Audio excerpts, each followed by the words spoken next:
Hello guys, welcome back to my new video. So स्वागत छ अर्को नयाँ एपिसोडमा। सो आज चाहिँ हामी पशुपतिनाथ घुम्न आएका छौँ। सो यता चाहिँ अब यतातिर घुम्नु पऱ्यो अनि यताउति एकछिन डुल्नु पऱ्यो अनि हिँडिदिनु पऱ्यो रुमतिर।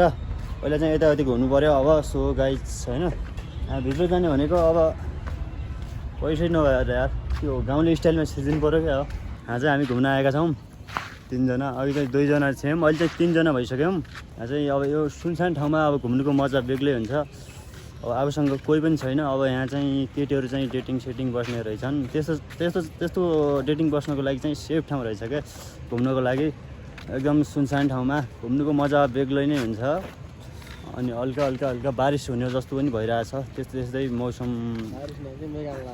मेघ पानी पर्ने जस्तो मौसम भइरहेछ। त्यस्तै अब होला जस्तो छ। अब पानी पऱ्यो भने त ल्याङ भइहाल्छ होइन। यता पशुपति साइडको अलि माथि जङ्गलतिर आएका छौँ हामी चाहिँ। सो अब चाहिँ पशुपतिनाथ मन्दिरतिर चाहिँ यसो घुम्नु पऱ्यो। यतातिर घुमेर अनि निस्किनु पर्छ होला। फेरि कपालहरू आउने मात्रै ठाउँ रहेछ है। हामी चाहिँ फेरि सिङ्गल पऱ्यो। सिङ्गल मान्छेको पीडा बेग्लै हुन्छ क्या। घुम्न आएपछि पनि झ्याउ लाग्ने रहेछ। सिङ्गल आएपछि झ्याउ मात्र लागिसक्यो, टाउको दुखेर। अब कपालहरूलाई चाहिँ मजा हुन्छ होला। अब खोइ तिनीहरू जो कपालहरू आएका छन् तिनीहरूलाई चाहिँ घुम्नुको मजा बेग्लै हुन्छ होला। त अब हामी चाहिँ लट्ठारे केटाहरू, मतलब सिम्पल केटाहरू चाहिँ घुम्न आएपछि मलाई त नराम्रो लागिरहेछ। त्यही रमाइलो चाहिँ लागिरहेको छैन। खत्रै हुने रहेछ है।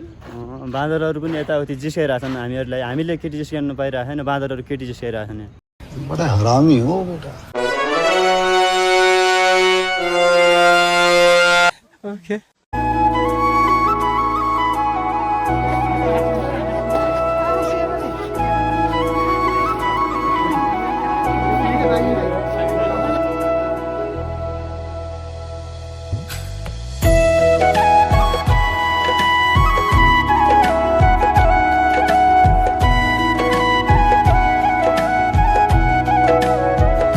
चाहिँ के भन्छ, यो पशुपतिनाथ घुमेर चाहिँ जान लागिसक्यौँ हामी चाहिँ। अब चाहिँ भिड चाहिँ अलि धेरै नै हुँदो रहेछ। पहिलेबाट आएको थिएँ म चाहिँ पशुपतिनाथमा, एकदम क्राउड छ।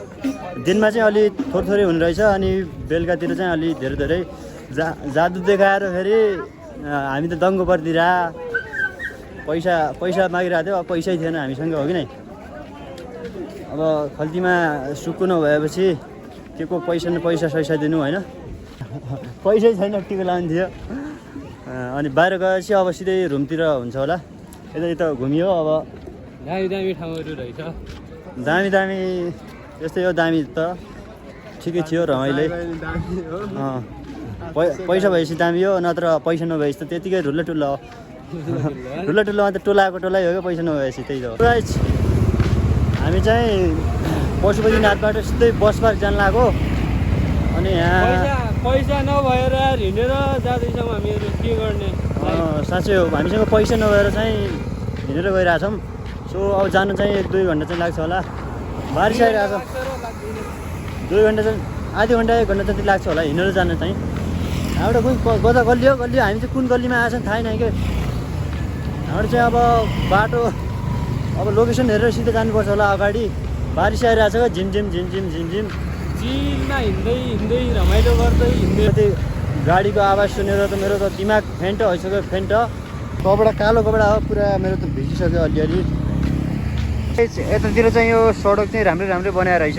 दामी देखिया छ, भ्यू पनि चारैतिर दामी बनाएर रहेछ क्या। यतातिर अलि राम्रो विकास भइरहेको रहेछ। यता काठमाडौँतिर कुनै ठाउँमा अलि विकास भइरहेको छ, कुनै ठाउँमा त एकदम नराम्रो पनि छ। यतातिर केही भरै छैन क्या। कतिखेर गाडी ल्याएर पछाडिबाट हान्ने हो।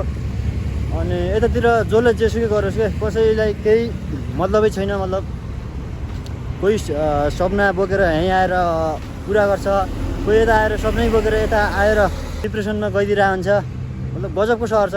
कसैलाई कोही मालामाल भइरहेछ, कोही गर्नै नसकेर डिप्रेसनमा गइदिरहेछ होइन।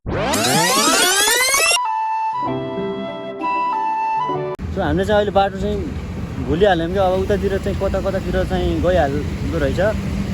सो यो भ्लग चाहिँ यहीँ एन्ड होला जस्तो छ। सो गाइस, फेरि भेटौँला अर्को नयाँ धमाकेदार एपिसोडमा। अहिले चाहिँ सबैलाई बाई बाई।